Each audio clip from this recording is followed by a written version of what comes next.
Hi,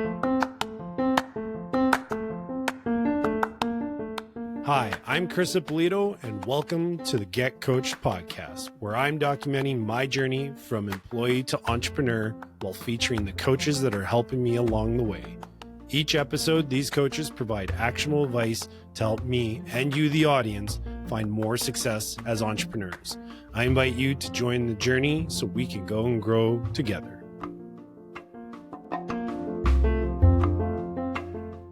Welcome to another episode of the Get Coached podcast. In this episode, I sat down with Jerry Brazie, who is a serial entrepreneur with humble beginnings, and with his companies has generated over $500 million in revenue over the last 23 years. Jerry and I talked about how no matter your life circumstances, you can create success in life if you want it bad enough. Please enjoy this conversation with Jerry Brazie. Hi, Jerry. Chris, how you doing? I'm doing great. Welcome to the Get Coached podcast. I'm excited to have you here because this is a little bit of a different episode for me in the sense that you're not a professional coach.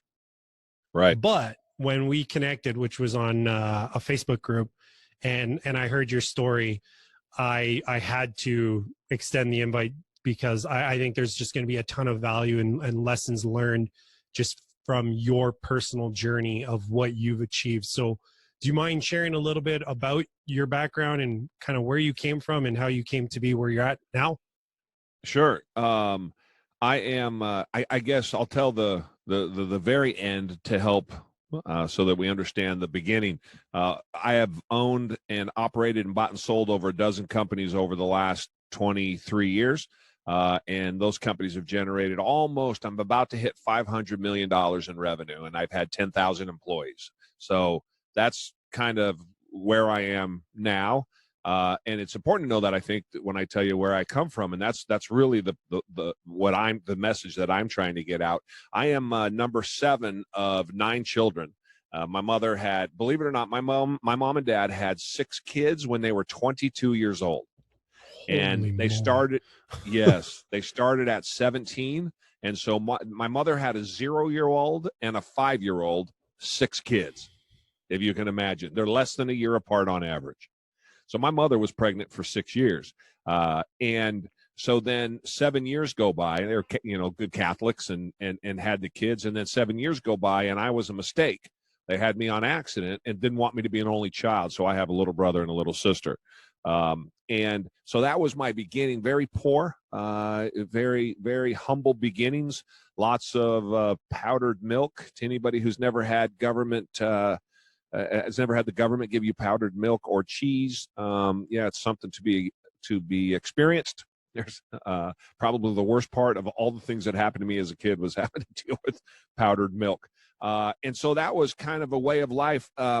Because I was younger and I had such older brothers and sisters, and food was at a premium, my mother would literally have to hoard the food for us because my older brothers in particular, they're so much older than me, 10, 12 years, they'd get their hands on it by the time I was 5 or 6 years old, and me and my little brother wouldn't be able to get to it. So we resorted to stealing. So we figured out a really good shoplifting program when I was 8 or 9 and my little brother was 7 or 8. Now, what we were shoplifting was not what you would call food, obviously, because what's a 7 and 8-year-old going to steal given the opportunity, right? It's a bunch of fruit pies and candy. But that, we started stealing food when we were that age. And then, ultimately my life was, I had a sister die that when I was 13. When I was 14, I went blind in one eye. A life of violence and fights. I saw 5 people murdered by the time I was 21 and 3 suicides. And so I grew up in the 80s, right in the middle of the drug epidemic, in the toughest part of town, at the toughest school in town, and just kind of all of that. And ultimately it culminated in when I was 17 years old, I found myself on the street living in a $25 a week, we'll call it a hotel. A Skid Row hotel, shared bathroom on every floor, with primarily heroin addicts and hookers. And that was where I lived when I was 17 years old. And the thing I say about that being poor, the first meal I ever ate, I bought for myself. And I got a job when I was 11 years old. Believe it or not, I paid taxes as an 11-year-old on $3.15 an hour washing dishes for a restaurant up the street every Saturday from 6:30 until 3:30.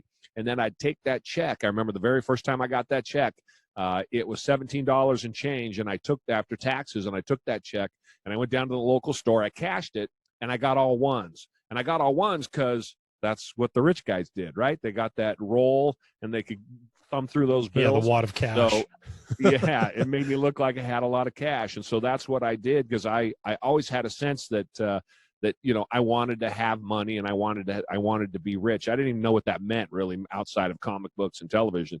And so that was kind of the way that I did it. But that job at 11 years old and buying my first meal is kind of what put that work ethic into me as I'm, 17 years old with no direction, no education, nobody telling me what to do, doing everything I can just to stay alive. I always went to work. And so in a brief nutshell, that's my childhood. And we can go into a lot more specifics if you like. I'm happy to talk about it all we want to. But over that time, I had 25 different jobs until I had my last job when I got fired at 28 years old. And here I am now today at 51. Sorry, did I miss where you grew up? I grew up in Portland, Oregon. Portland, okay. I was born south of Portland, but I've been in Portland my entire life. Right. And then you mentioned the last job being at 28. What was that kind of the first step to business ownership and entrepreneurship? Yeah, and I want to make sure that that your listeners understand. When I mean, functionally, I'm an idiot, right? There is nothing special about me. There really isn't, other than my work ethic. So much so, I have so little education. I bought a house when I was 21 years old because the opportunity came to me and I was smart enough to jump on it without knowing what a mortgage was. I didn't know what interest rates were. I didn't know anything about anything. All of this was completely foreign to me. And so, but I was smart enough to go to work and listen. And so by the time I got to 28 years old, I had been running a company for a lady for 6 or 7 years. And so I was poised, I suppose, to go and do it. But that's not even, I don't think I knew what an entrepreneur was. I don't think I knew that word. I don't know this specifically, but I don't think I knew that word when I became one. Right. It's thrown around a lot more today, and obviously social media and technology makes it easier, but it's thrown around a whole lot more today than it was when I was a kid. Legitimately, I don't think I knew what one was when I was 28. Yeah. What do you figure were some of your biggest lessons learned going through? I mean, you started working at 11. Your last job that's still 17 years worth of working. That's for most people, that would put them into like their late 30s, early 40s, maybe. And you were already well into that experience at the age of 28. So what do you think were some of the biggest lessons learned when it came to developing the life that you ultimately ended up developing? Well, first, I have to give you credit. I've done, I don't know how many podcasts, and the question that you just asked me phrased that way is the only time I've ever been asked this. Hey. And I've never thought about it in terms of, I worked for 17 years before most people are getting out of college. I never thought about it that way. So kudos to you. Thanks. I have this is why we do these things. We all learn every time we do them, right? So kudos to you for that question. There's a couple of things, and there's a couple of very specific aha moments that I can point to in my life that put me where I am. But I'll answer, so I don't want to forget about those. But I'll come back to that. I'll answer your question specifically. The thing about, we were latchkey kids in every sense of the word. That is that there was nobody watching us, and we were pretty much just allowed to run free. And so my school that I went to was on the other side of town. And so I would get up at 5:30 in the morning and take two public transportation buses, transfer out of downtown and back onto the other side of town. And I did that for 7 years as a kid, starting when I was 6 years old. And then as soon as I was 7, my brother 6, and then we would do it.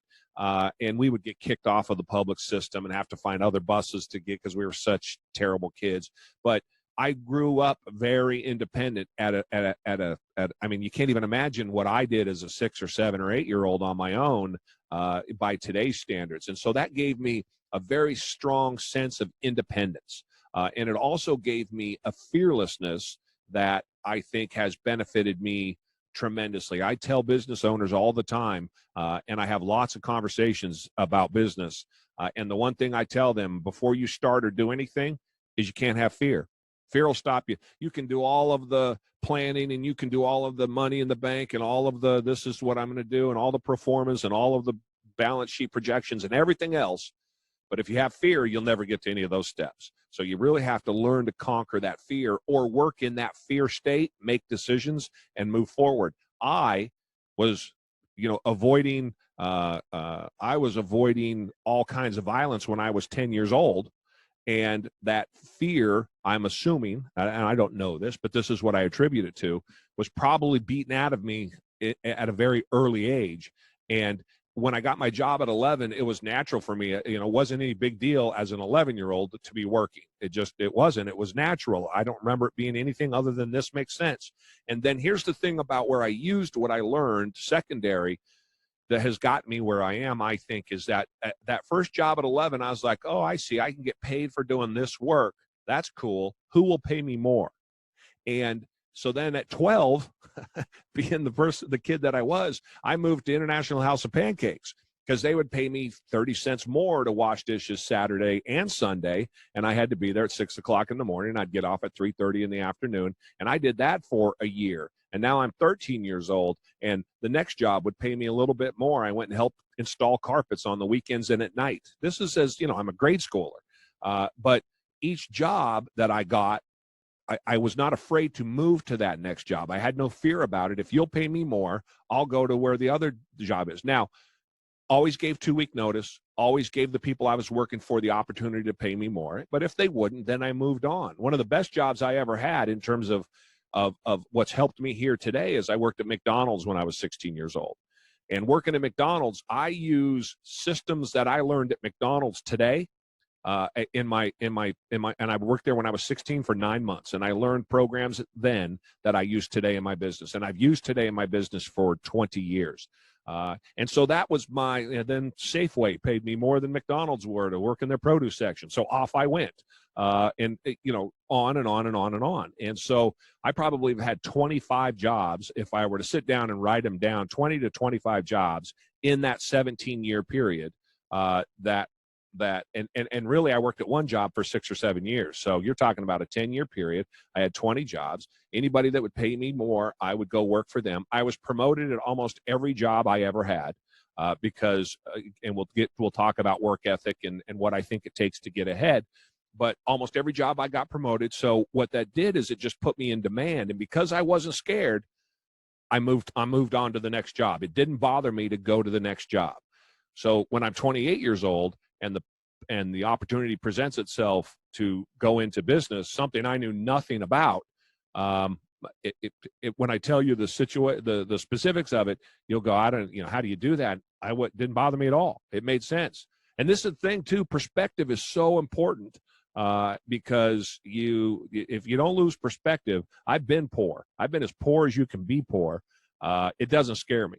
So maybe I have maybe I have a leg up on everybody else, and people like me. There are a lot of people like me. I have a leg up on everybody else because I don't have to deal with the same emotions that most people have to deal with relative to their business. Right. The fear of worst case scenario isn't really there because you've lived through the worst case scenario. Yeah, and honestly, that's exactly right. And you never worry about the worst case scenario. That's just it. You give it some thought. You're like, okay, this could happen, but what might happen? Okay, now what's the math on that happening? It's a very small percentage that it may be 30% that it could go bad, but it's 70% it could go good. I'm going with the 70%. And then it's funny you say that because I just had this conversation with my son last night. He's trying to get into the military. Wants to go in the Army, very specific thing in the Army. So he's got to qualify for it very specifically. And so he's having to get extra doctors, appointments and all of these different things. And he's like, well, if I don't get it, we went out to dinner last night. And he says, if I don't get it, I'll go. He wants to be a cop. And so ultimately he wants to go to the military, get his college degree, have the military pay for that, and then become a policeman. He's got his program. And he says, well, if I can't get in here, I don't know if I'll go into the military. I'll just go become a cop. And I was like, that's, you know, but he's 18 years old. You know better than that. And before I could finish it, he's finishing my sentence for me. 100% on what you're doing until you've exhausted every opportunity you have to get that done. And then if it doesn't work, move on to something else. But I never think for a second that what I'm working on isn't 100% going to work. I don't doubt it. It doesn't mean, and this is what I get thrown at me all the time, well, you got to prepare for the worst. Prepare for the worst. Do your thought, do your process, go through it, figure out what your risk is, what's your risk tolerance. In my case, I think I'm Superman.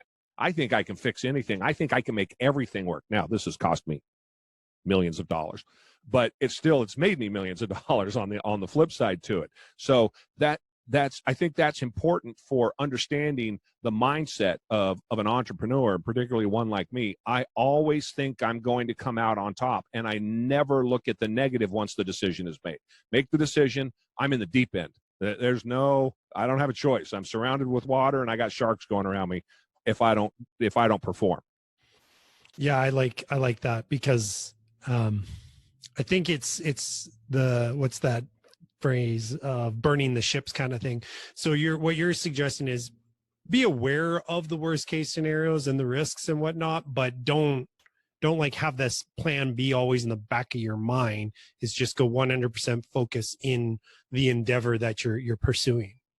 I wrote an article on Medium, a couple of weeks ago, specifically that said one of the things that you need to do, I think it was number 3, burn the ships. Nice. You have to burn the ships, and that's probably the hardest part for people to understand and realize and do is burn the ships. And I've been down this road many, many times with many people as I brought them into the company and tried to move them through the company. Is if you don't burn those ships and you have that thing to go back and rely on, it's just not the same. You're not making decisions the same. Your dedication isn't the same. The way you look at it isn't the same. Your attitude isn't the same. Nothing is the same as when you have no options. And I say all the time, Chris, if anybody could look through my eyes for just a minute, you'd be amazed at what's possible. I always think that people have more value than they think they do, because I've seen the worst and I know what people are capable of. But until you've been, that's why the military breaks you down to your bare minimums and then puts you back together again. Until you've been broken down, you have no idea what you're capable of. People will tell me, well, I can't work 60 hours a week. I have this to do, or 80 hours a week. That's incredible. I can't do it. I said, what if I put a gun to your mother's head? And if you don't work 80 hours a week, I'm going to pull the trigger. Then what would you do? I'd work 80 hours a week. So don't tell me you can't work 80 hours a week, because you can. Now, it shouldn't take your mother having a gun to her head. But as an example, I was like, okay, so now work 60 hours a week. Can you do that? Yeah, I could probably do now. Then I have perspective on it. So that's what I mean when I started out by saying perspective is important also. Yeah, it's really like, I suppose it's almost a question of finding the right motivation, whether that could be a negative motivation, similar to your example. Sure. The carrot or the stick really is a good analogy. Are you pursuing a reward and that's your main motivator, or are you running away from some pain? But yeah, I wanted to, you had mentioned aha moments earlier, and that we would, I want to hear a little bit more of some of these aha moments you were thinking of. So I have 2 very specific aha moments. And the first one I had when I was 14 or 15. It's hard for me to remember exactly, but 14 or 15, a young teenager. And the second one I had when I was 28 and I went to start the business. So I'll tell you both of them. When I was 14, 15 years old, I got rolled by a bunch of guys, rolled as I got robbed. I got robbed by a bunch of guys at a mall out front on a very busy street in a crappy part of town here in Portland. And they put it to me pretty good, broke my nose, bloodied me up pretty well, left me underneath the bench at a bus stop. Facing away from the traffic, where I, wake up 40 minutes later or so and okay, roll myself out. And now what do? Bleeding everywhere. But this is in the 80s. It's just a different time than it is today. There's no cell phones and all of those. So you cover yourself up as best I can. Now I have a 2-bus transfer and a 2-mile walk to get home. And I made it off the first transfer, got off the bus and passed out under a tree in front of a park. Woke up about an hour later, again, got back up. The whole time I'm holding my nose like this because they broke. I have a big kind of bump indentation, or a big bump right here on this side of my nose. And so I'm kind of holding it like this and just trying to stop the bleeding. And I get down to the next stop and I get off the bus. And now I have a 2-mile walk. It's right here in Portland. I can't drive by it. Whoever's in the car with me, I tell them this story because I can't drive by the spot. I can remember it like I was standing there yesterday, right before I went over the freeway on this bridge. I'm standing there holding my nose, covered in blood, just got beat to a pulp. Both my eyes are completely blacked out by this point. And I said to myself, you know what? There's nobody waiting for me when I get home. You're by yourself. You're on your own. So the decisions you make are no one else's fault. And anything that happens to you, good or bad, is on your head. It's all your fault. It's all you're all alone. Make the right decisions. Take care of yourself. No one's going to help you.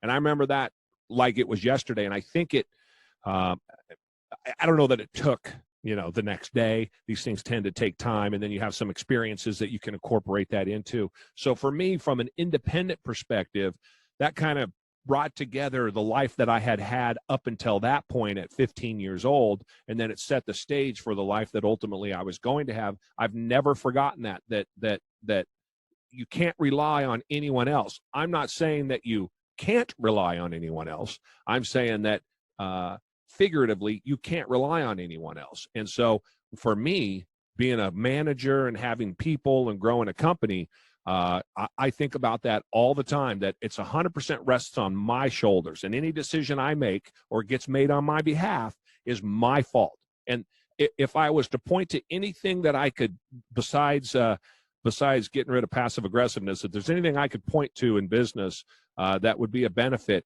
it's that everything is your fault. And as soon as you're mad because the employee made a bad decision, you're hurting yourself. Your decisions don't get made. You're entering emotions into the situation that you don't need to have. It blurs your vision. And again, ultimately, business is all about making good decisions. And so I don't suffer from any of that. If it happens in my 10,000 employees, I've had mistakes that cost me $100,000 in a year, billing mistakes. And I was like, the person should have caught it. They should have seen it, but they didn't. What did I do that caused that? Fix the problem, learn from it, and then you don't let it happen again. And that's what I'm talking about. Certainly you train the person or discipline them, or if they stole it, you fire them, or whatever it is. But it really stayed home with me that you have to take responsibility for everything. And I learned that holding my nose shut. Now, conversely, I got home, went into my bedroom, and for 3 days, I held my nose like this until the bone kept coming apart. And for me, that was medical care when I was a kid. That's how I fixed it. So I have this little thing on my nose to remind me of my nose got broken, and I fixed it by holding it together for 3 days. That's so crazy. There was a great book on that topic, Extreme Ownership by Jocko Willings, that it's crazy. I mean, and this is why I wanted to have you as a guest, because you're learning some of these lessons just through your life experience. Jocko Willings, I think he learned it, but he's also like, he's realizing it. He's coming to that realization, but he learned it in war. Like, it's so crazy. And then he writes this fantastic book on it. And then somebody like me reads it and goes, you know what? I never thought about that. But here you are at 14, was it? After 14, getting 15. rolled, like you said, and it just like the epiphany of it. And it's so crazy that the experiences in which we go through and the lessons we ultimately take away from it is just fascinating to me. But the other thing that I always find really fascinating is that somebody else could have gone through the exact same experience as you, but not received the same message and lesson, whether it's the universe or God or whatever you ultimately believe in. But like, what do you figure that would have been attributed to, though? Right? Like, somebody, like I said, somebody else could have gone through the exact same thing, but not had that realization. Maybe they went even further in that downward spiral, whereas you went the opposite direction. Why? Honestly, most people that grew up like that went where you would expect them to, and that's where most people go.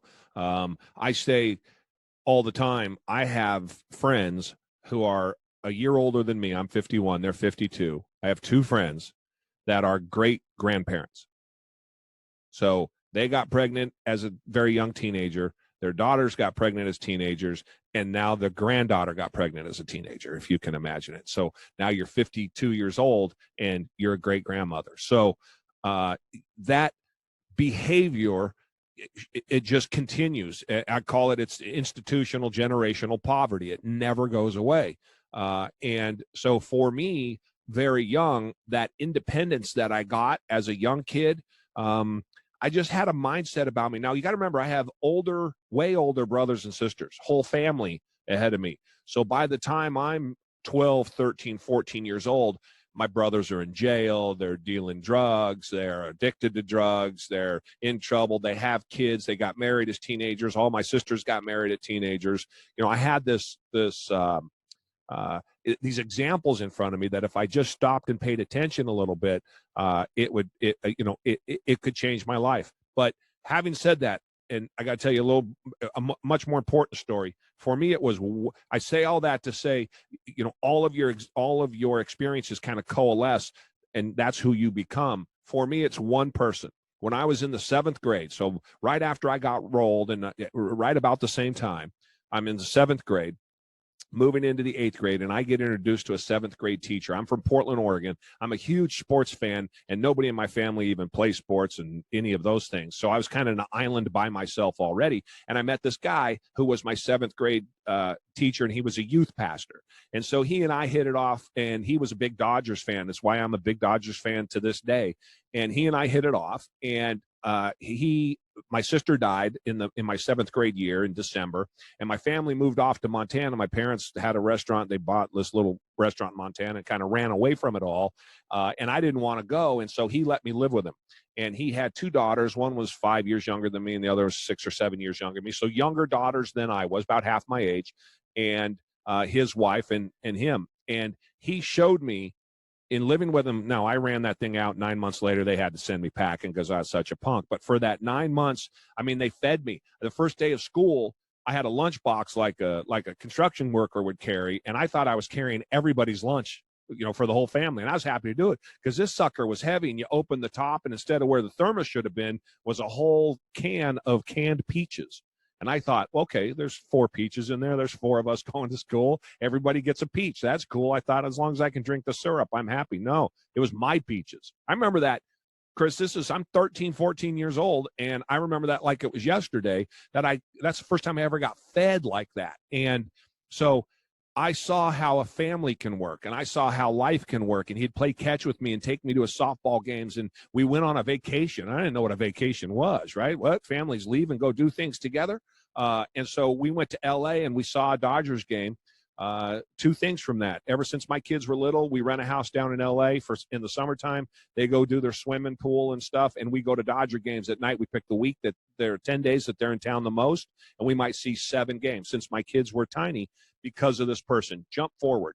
Those changes don't happen right away.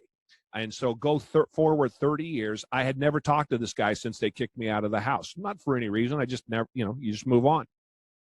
And I was like, all of a sudden it hits me. I'm in my 40s. And I was like, if it wasn't for that guy, I think I'd be dead or I would be in prison, one or the other. In fact, I'm pretty sure, because I didn't know how I survived past 21 anyway. And so I said, I got to find him. And this is 10 years ago. I got to find him. And so I tracked him down, him and his wife, very happy to hear from me. I said, we need to go have dinner. I haven't seen you in 30 years. So we went to dinner, and I said, here's the reasons why I needed to take you to dinner. If I had the kind of impact that you had on my life, I would hope the person that I impacted would tell me. Because I'm here today. I have 3 wonderful kids. I've been married for 20 years. At the time, it's 15, however long ago it was. I've been married for 22 years now, and I owe it largely to that one person. And the reason is, and this, I'm sorry to take so long answering your question, is because while it wasn't a hockey stick in change, right, I had to learn and I had to go off on my own. But I say I'm like a rock. My family and my history and my friends and everybody else just kept skimming along the surface, but I bounced off. And slowly, as I bounced off, I was able to pull out of it until ultimately I was able to take advantage of an opportunity when I was 28. I was responsible enough to do it up until that point. And I think it's the influence he had on me to just, when you're making the wrong decision, think about it. Stop and think about it. Yeah, the power of association. And Yeah. I mean, it's a pretty common piece of advice is if you're looking to elevate your life standards, level up, whichever I like saying level up. But if you're wanting to level up your life, go and hang out with people that are in that category for and part of the reason for it is like in this example, it was he just basically opened up your eyes and showed you there is a different path that you can go. Yes, Right now all of a sudden that's you're right. going, oh, I guess I don't have to do what everybody else in my family has done. I can choose to do something different. And then it probably got you thinking like, well, how do I do that? And here you are. Yeah, because you're, particularly as a teenager, all of my friends, their dads were in prison for murder, their mothers were crack addicts, they were on heroin as a 16 or 17-year-old. I mean, I had some friends that weren't, obviously, but you understand how that works. And I think Adam Carolla always says that he grew up like I did, and I was just going to dig ditches the rest of my life. Well, I dug ditches, and it sucked, and I hated it. But you have that feeling of, what are you going to do for the rest of your life? I don't know. I'm 17 years old, living on the street. I guess I'll go pick up trash. I mean, any job anybody will ever do for you, or any job anyone will ever let you do for them. And so that's where you come from, and that's your mindset coming out of there. So having that influence on me, combined with my independent streak, ultimately, to answer your question, is what got me here. Right. Something you just said there that I want to dig in a little bit more. You'd mentioned that like at the age of 17, you're like, I don't know what I'm going to do. Maybe I'll dig ditches. What do you, and maybe this is a bit of a commentary on just kind of the expectations that we have on the youth as they're coming out of post or high school. But what are your thoughts on that as far as like, okay, you're done high school and you're in a sense, we're putting pressure on these 17 and 18-year-olds saying like, you should know what you're going to do for the rest of your life, because if Right. you got to pick it, you got to go to post-secondary, you got to do this, you got to do that. What are your thoughts on that? And maybe just through your experience, what could be a different option or a different path that you would suggest a 17 or 18-year-old exploring to really figure things out? I can answer this specifically because I have three kids. One's 23, one's 21, and one's 18. And so what I did when they turned 18 and 19 years old is I put them on airplanes and sent them to China and sent them to Europe. No plans, no schedules, just go. Have fun. You'll figure it out. And so then they come back my daughter and my son spent 9 months, spent 3 months in Europe, and the next year spent 30 days in China. And the point in that is I tell them, and I'll tell anybody else, you have your whole life to make decisions, right? Your worst day at school is the best day of the rest of your life, is what I say. And we don't realize that when we're in school. And so this hurry to grow up, when you grew up the way that I did, I was an adult at 11 years old, maybe younger, when you talk about stealing food. So I grew up very, very early. There's no reason to do that. There's nothing in my 51 years that I've ever seen that says when you're 18 years old, you graduate high school, and when you're 19, you do this, maybe short of the military. And even then, I'd take a year off in between. But there's benefit to going to the military early when you're younger. But, other than that, I wouldn't worry about it. College for me, I have zero education, so maybe I have a jaded thought process on this, but my opinion is that you can do whatever you want. Look, you can't become a doctor, you can't be an engineer. That's what always gets thrown back in my face. I get it. You need some things, but this belief that you need to go to college, you need to go into $50,000 and $100,000 worth of debt and have this degree. I'm sitting here telling you, as somebody who's in the top 1/10 of 1% in the United States, I know nothing. I didn't know what, as I said, I didn't know what an interest rate was. So don't tell me, and this is pre-internet. You could learn everything you want to know about anything today. I doubt you could type something in YouTube and not have the information sitting in front of you, specifically to trigonometry or how to put a brake set together on a 51 Ford, right? I mean, it's all right there for you. So everything you need to learn is right in front of you. And what people don't realize is the opportunities they have, because they view people like me as something different than what we are. And this is important. We are here for you guys, meaning if you want something, come and get it. I have a buddy of mine, young kid that I've been mentoring for 3-4 years. He wants to get into advertising, and he's convinced he can't get in because he doesn't have a college degree. And I keep telling him, well, just go in for an interview. They won't let me in. I said, no, go for an interview. Go to the receptionist. She doesn't let me through. No.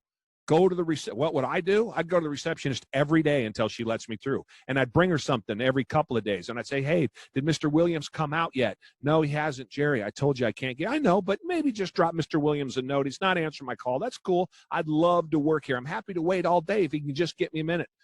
You don't know what you can do until you do it. And so that's the kind of effort it takes with or without a college degree.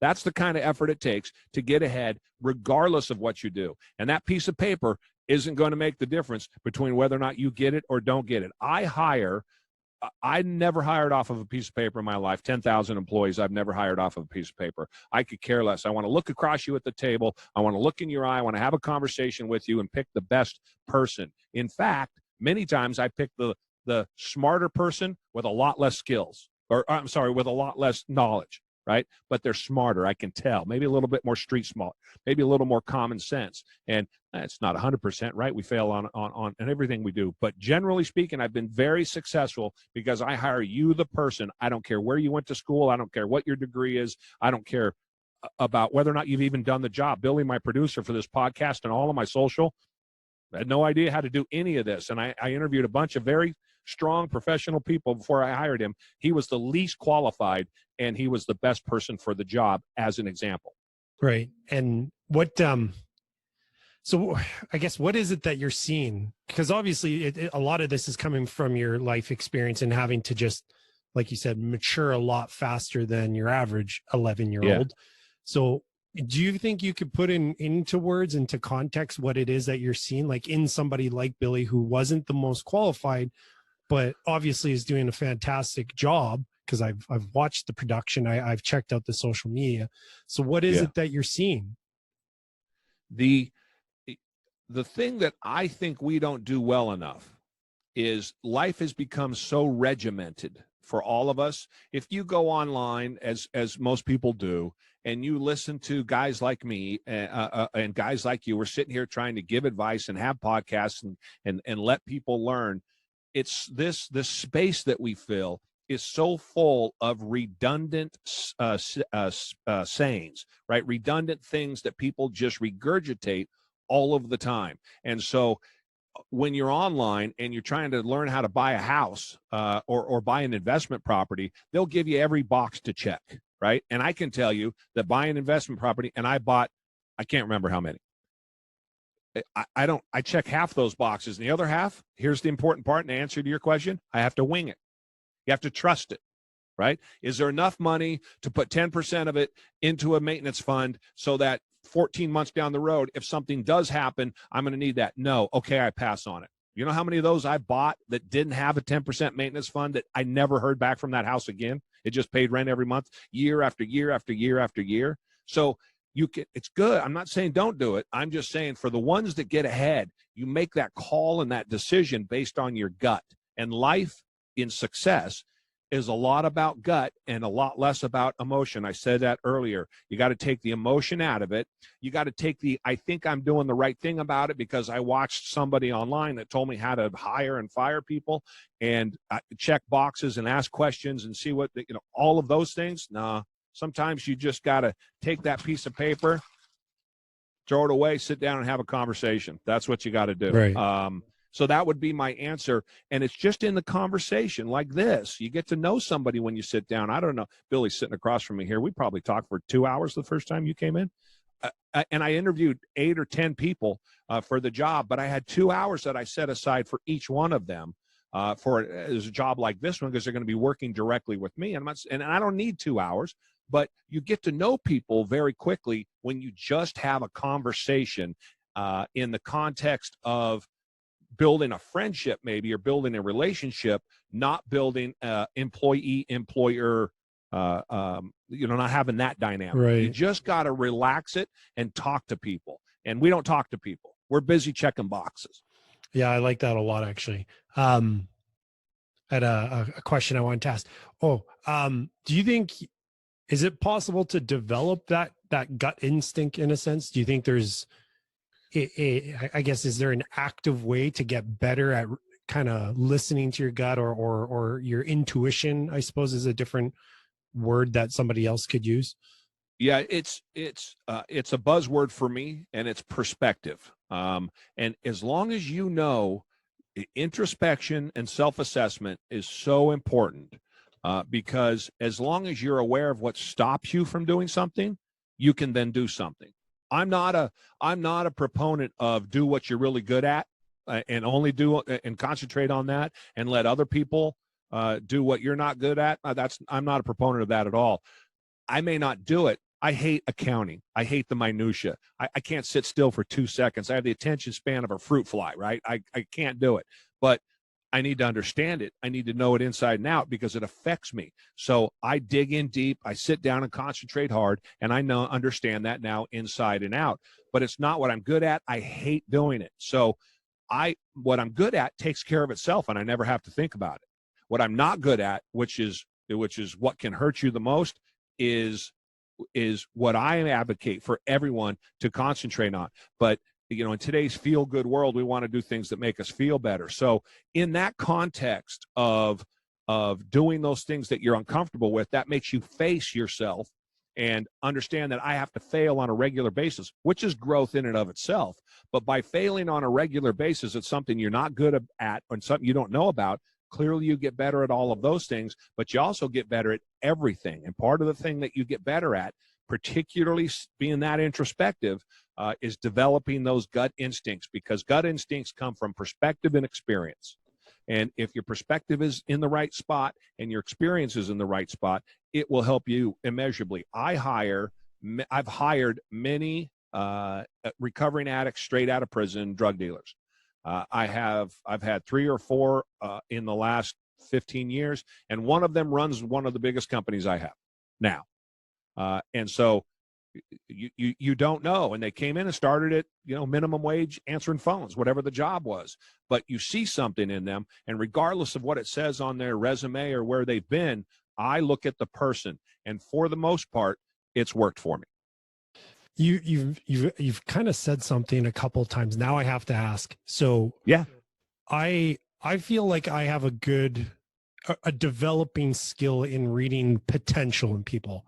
I meet them and I go, I see great potential with this person. And you've kind of mentioned it too, that like you see that, and then it sounds like you give them the opportunity to almost like prove themselves that they've got that yes. opportunity. Right. When do you ever find it difficult when you're like, I might, this is a bit of a loaded question, I almost feel, but do you find it Sure. difficult in the sense that you see so much potential in somebody and you want to invest in them, or you've already started investing in them, but they're just not like living up to that potential you see? So what do you do in those situations, as far as like, do you just kind of cut off your losses and you go, obviously, like, it looks like this person's not going to work on themselves or develop, or do you kind of keep going? Or I don't even know if that was a very clear question. Do you understand what I'm trying to say? Yeah. Okay. Yeah, no, I get it. The hardest thing for me to do is letting somebody go that I've invested in, because I have this, and I've carried people for multiple decades that really I shouldn't have. But they were loyal to me, and so I was loyal to them, because I have this hiccup related to the street that I come from. And the reason, how you survive on the street is these relationships that you form with people, and their bonds, they're like you're in a foxhole, literally, with these guys. And so I have that ingrained in me. I'm 100% aware of it.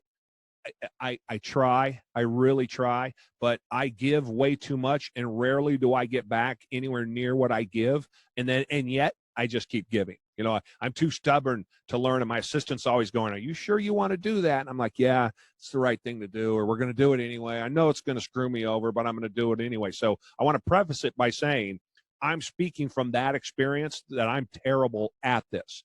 But in business, you have to change today what you changed yesterday. You cannot be scared of that. So any of you entrepreneurs are new to it, and you're thinking about getting into the game, or any of you struggling business owners, you have to change today what you changed yesterday. That's operations, that's policies, that's procedures, that's employees, that's locations. Doesn't matter what it is.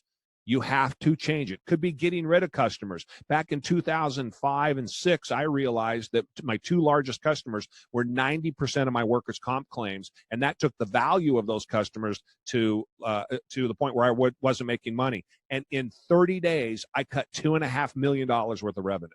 In 30 days. So I saw it. It's on paper. I verified it. I made the decision, and I moved on. So many of us manage our businesses up here, and we're supposed to be managing it from this bottom line. And you learn those lessons very difficult if you're not listening to me and a million other people like me.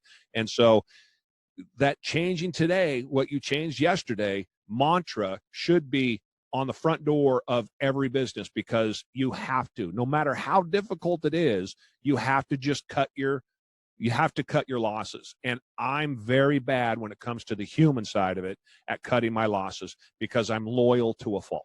I wonder if that's maybe therein lies the strength, in a sense. Like because you're always giving, though you said you maybe don't get as much back in return, you're still getting probably more than if you hadn't always been giving and looking to invest so much in them. Yeah, that you're probably right. It's you miss that part, and you see what it costs you, and you remember the terrible stories. You don't remember the successes. Right. Yeah. One question I had kind of prepared in advance, because I was checking out some of your YouTube channels, and there was one headline. I didn't actually watch the video yet. I will, but I think the headline, word for word anyways, was "A good mentor should piss you off." Yes. Do you want to expand a little bit on that one? Because that one really caught my attention. Yes. So I don't know if you can, we've been talking here for 45 minutes or however long it's been, and anybody watching this or you probably have some sense. And if you go online and you see me, I'm pretty intense. And because business in life, really, success is a no BS game. It is very hard to BS your way to success. And the thing for me is, when I started my business at 28, I got introduced to a CEO group when I was 30. So at 29 years old, I belonged to the CEO group where everybody was 50. Now I'm 50 and everybody's in their 70s. It's funny. And we're still together 20 years later. And people come and go because they're not able to handle it. There's been a core group of guys, but that have stayed together, but people come in and go out because they just don't want to hear the truth. They don't want to hear, if it's not their truth, they don't want to hear the value or the benefit of everybody else's experiences. So I've seen people that have lost their companies leave this group who has given them solid advice, because they almost lost their companies, on how to avoid that, and go, "That doesn't work for me," and then quit the group. So a good mentor, like these guys did, pissed me off. I've ran guys out of the group because I just grilled them too hard and they didn't have answers. Just answer the question. If you don't have to worry about it, just answer the question. But a good mentor should dig up underneath your fingernails and make you uncomfortable, because if they're not doing it correctly. They're just not. It's good, right? They can show you the value and they can give you the advice, but they have to pull you apart before they can put you back together again. And if they're really invested in you mentorship wise, they have to be brutally honest with you. Otherwise, they're just, particularly if they're getting paid, it's just, I don't know.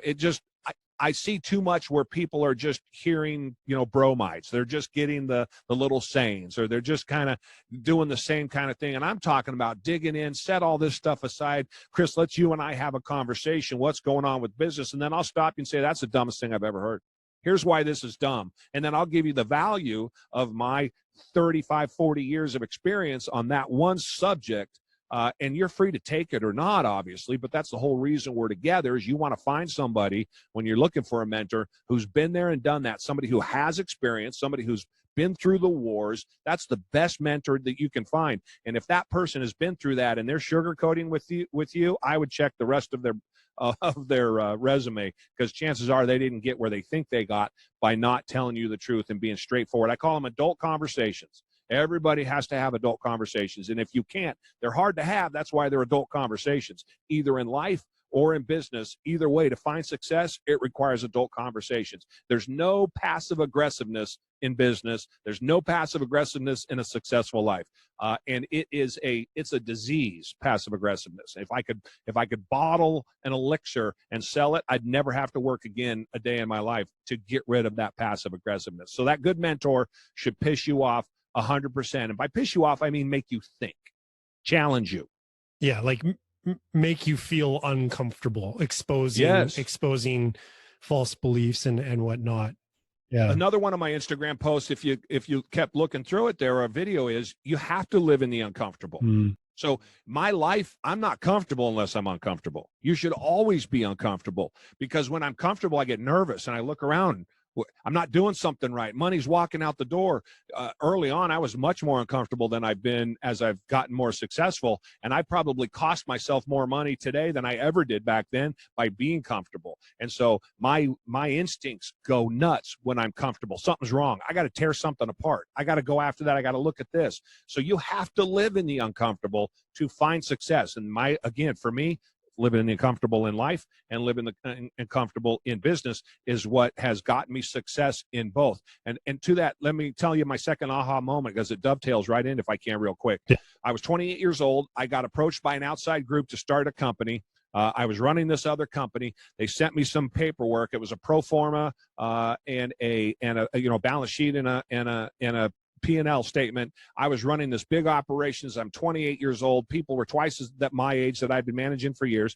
And I didn't know what I was looking at. And I opened it. I was like, okay, this is nice. They want me to, because I'd kind of trained everybody in town and had a reputation. I was like, okay, this is cool.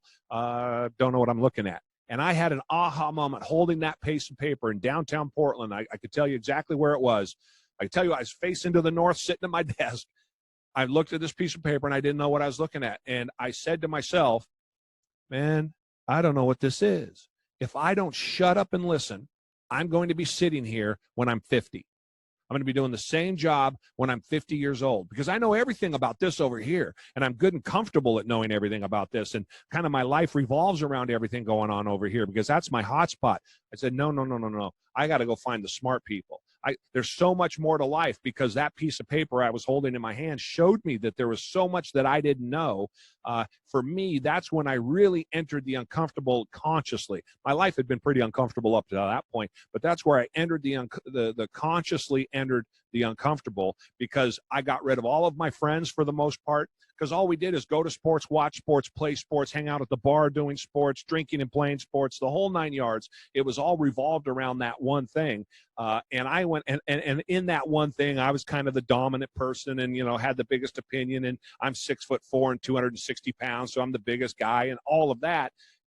I had to go talk to the 5'8" attorney, right? He had to go, because he's so much smarter than I was. And so I surrounded myself with accountants and attorneys and all of these people that were so much smarter than me. And I just stepped back. I got out of the way and I shut up and I listened. And I'm sitting here today again, those two aha moments I gave you, combined with the person who came into my life in the 7th grade, are really the reasons I'm sitting here today. That company, I did $3 million the first year. This company came in and financed me at 28. They didn't have the money they said they do. I grew the company too fast. So I went back at 29, started it all over again myself. And we just celebrated our 22nd birthday. Congratulations on that. Thank you. That's awesome. Yeah. This has been an awesome conversation, Jerry. I really appreciate it. I personally took a lot of value, and I'm sure the audience did too. I like to wrap up every episode with asking my guests, what's that one thing coming out of our conversation today? Because we did cover quite a bit. What would you say is that one thing, though, that the audience should really focus on to to apply and level up in their own lives as aspiring entrepreneurs or new entrepreneurs? I said it earlier, and I'll just reiterate it. The one is not being scared, that or dealing with making decisions while you're scared. That's absolutely, because there's no not being scared. You can't work yourself to being not being scared. You can't find that success without risk. Yeah, you just can't. I don't care how many months of bills you have in your checking account and all the rest of that. Plan on everything you're going to do is going to go wrong, because I guarantee you it will. And so you just can't be fearful of the unknown, and you can't be fearful of the risk. That's the two things that probably start or stop people from making that next step. And I break it into two groups, or really three groups. One group is the people that are happy being on the 740 train and the 510 train. Is what I call it. The people who are happy working 9 to 5 and they're content and they like the consistency of the job. They're happy with what they're doing. And I'm jealous of those people. I really am. Good for them. It's not for me, but good for them, and I'm happy for them that they found their place. But then there's the people like me who go out and do our thing and could never work for somebody if we had to. But it's the people in the middle that I'm trying to reach, those ones that maybe are working that 9 to 5 but hate it and complain incessantly about it, but they feel stuck and they feel like they can't go anywhere. And that's where I want them to hear what you can do. That fear that you feel, that risk aversion that you have, that uncomfortableness that you have, we all have it. You have to set that aside. Don't listen to the expert that tell you need all these and you need to do all of these things. You don't need the money. You just need the idea. What do you want to do? And then go find it. But you won't get there. You won't even start if you're fearful. Yeah, I think that's great advice. I'd share, I like sharing a little bit of kind of my own personal journey, because that's kind of what's going on. But a little, I'm experiencing that right now, and I have to remind myself, there's like, set that aside, push forward anyways, because you're just going to grow your comfort zone in a sense, right? The more you stretch yourself, the more your those previously uncomfortable or scary things become less scary and more comfortable. So I appreciate that. And life is, I mean, I know this is cliche, but life is short. I mean, that's living. Risk it all. It's great going home and sitting on the couch and watching TV and then repeating eating dinner when the street lights come on, and you're shopping at Costco every Wednesday at 7:30. Good for you. That's great. But living is not knowing. That adventure, if you will, that experience, my life is so much fuller for it. And I'm not trying to downplay how difficult making those decisions are. When I started my business at 28, I got out of the job I'd had for 6 years. I had a half-built house and a 10-month-old son. And I went home and said to my wife, this is what I'm doing. She was like, okay. And we didn't get a paycheck for 6 months, and I didn't get a regular paycheck for 2 years. And so I went and refereed basketball on the weekends and at night. I did everything I could to bring in other money while I was building my companies. While those companies were doing millions of dollars a year, there wasn't enough cash flow to pull out of the company. And so, but making that first decision with a half-built house and a 10-month-old baby at home, and my wife was pregnant again, you just do it. I just did it. So I don't want to play like it's easy, because it's not. But just know that, I don't know, for me, that's living. Awesome. Yeah, really good. I've very much appreciated this conversation. It's been good. It's been very, I don't like using this term, but I'm, in a sense, it's inspirational, but it's more like a nice kick in the butt kind of reminder of like, hey, everything you're experiencing right now, that's what every entrepreneur has to experience on their path to success. So thank you so much. I really appreciate that. Where can people reach out to you or connect with you? I guess, what's that one place that is the best place for people to find you online? So everything is under my name at Jerry Brazie. So wherever you go, just look for my name. That's JerryBrazie. The best place to connect across the board would be my website, which is jerrybrazie.com. That's how you can go see everything about me. If you want to get in touch and participate, I just started a new Facebook group, The Successful Mindset. And that is what I hope to, it's brand new, and I hope to bring people together. There's no cost, no charge. I don't charge for anything. I love business. I love the game of business. And so I'm happy to talk with anybody about anything as long as I can make the time. And so I thought I'll start a group, and maybe the group can help each other out. And then I can moderate the group, and you'll have direct access to me and any questions you might have and that sort of thing. So the Successful Mindset is the only non-Jerry Brazie branded social out there. But otherwise, just search for my name wherever you want to go. And we put out content every day, and there's videos coming out every day. And there's always something I'm commenting about or, making trouble over.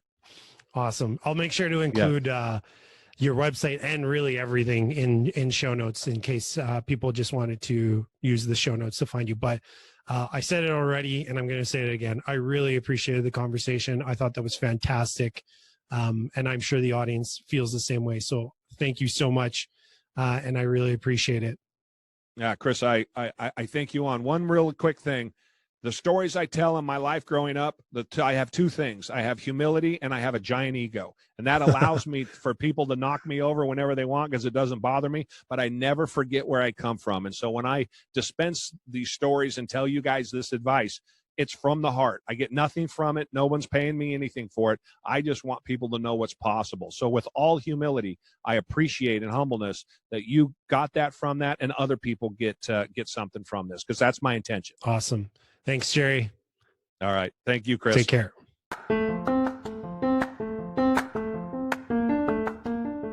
Thanks for listening to the Get Coached podcast. If you're looking for more information, you can head over to our website, which is getcoachedpodcast.com. You'll find the show notes for this and every other episode there. And if getting actionable advice every week from professional coaches is something you want more of, then make sure to subscribe so you don't miss any future episodes.